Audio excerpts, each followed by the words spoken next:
আসসালামু আলাইকুম রহমতুল্লাহি ওয়া বারাকাতুহু। আজ আমরা আলোচনা করব সদ্যভূমিষ্ঠ শিশুকে কি খাওয়ানো হবে সেটা নিয়ে। এটা নিয়ে সবারই প্রশ্ন থাকে যে বাচ্চার মাত্র জন্ম হয়েছে, সে তো মায়ের বুকের দুধ পাচ্ছে না, তাকে কি খাওয়ানো যেতে পারে। আর হাসপাতালে হোক বা বাসায় বাচ্চা হোক, সাধারণত আমরা বলি হাসপাতালে বেবির জন্ম হওয়াটাই ভালো। হাসপাতালে বাচ্চার কান্না কারোরই সহ্য হতে চায় না, কারণ বাচ্চা মানেই তো প্রচণ্ড আদরের জিনিস। সে কান্না করবে, তখন আত্মীয় স্বজন সহ্য করবে, এটা কখনোই হয়ে ওঠে না। তো এই সময় বাচ্চাকে কি খাওয়ানো হবে এটা নিয়ে সবাই চিন্তিত থাকে। অনেক সময় হসপিটাল কর্তৃপক্ষ অথবা নার্সদেরকে বা অন্যান্যদেরকে জিজ্ঞেস করলে তারা একটা দুধের নাম লিখে দেয়, ডিব্বার দুধ লিখে দেয়। সেটা অবশ্যই বাচ্চার জন্য কখনোই ভালো কিছু হতে পারে না, কারণ আমরা এই কথাটা আপনাদেরকে 100% শিওরিটি দিয়ে বলছি যে মায়ের দুধ টানানো ছাড়া অন্য কোনো কিছু বাচ্চাকে দেয়া যাবে না। দুধ নামতে 3 দিন পর্যন্ত সময় লাগতে পারে বা এর চেয়ে বেশিও সময় লাগতে পারে।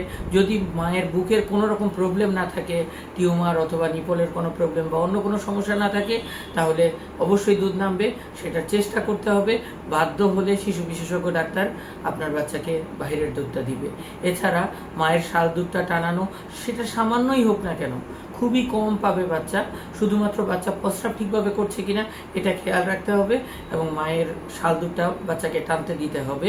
এবং নর্মাল ডেলিভারির পরপরই তো মাকে খাবার শুরু করা যায়, তখন মাকে খাবার যে কোনো খাবারের সাথেই আপনি মাছ, ডিম বা পুষ্টিকর খাবারগুলো দিতে পারেন। কালি জিরার ভর্তা, যে কোনো তরি তরকারি, লাউ সহ অন্যান্য তরকারি, এগুলো দিলে দুধ বাড়বে খুব দ্রুত।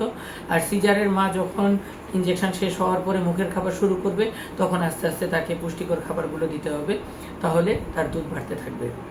আরেকটা হচ্ছে যে শাল দুধ যদি না দেওয়া হয়, তখন বাচ্চার রোগ প্রতিরোধ ক্ষমতাটা কমতে থাকে এবং বাচ্চা তখন বাহিরের অন্য দুধে যদি অভ্যস্ত হয়ে যায়, তখন মায়ের দুধটা ঠিকভাবে টানতে চায় না। আর যখনই এরকম কোনো সমস্যা হবে দুধের ক্ষেত্রে, যদি বাচ্চা নিপল মুখে নিতে না চায় বা অন্য কোনো সমস্যা থাকে, তখন বিশেষজ্ঞ ডাক্তারের সাথে দেখা করতে হবে। কিন্তু নিজে নিজে সিদ্ধান্ত নিয়ে অথবা অন্য কারো কথায় বাচ্চাকে বাহিরের কোনো কিছু দেয়া যাবে না। মনে রাখতে হবে, বাচ্চা 3 দিন পর্যন্ত কালো পায়খানা করবে, অর্থাৎ তার পেটের ভিতরে খাদ্য জমা আছে।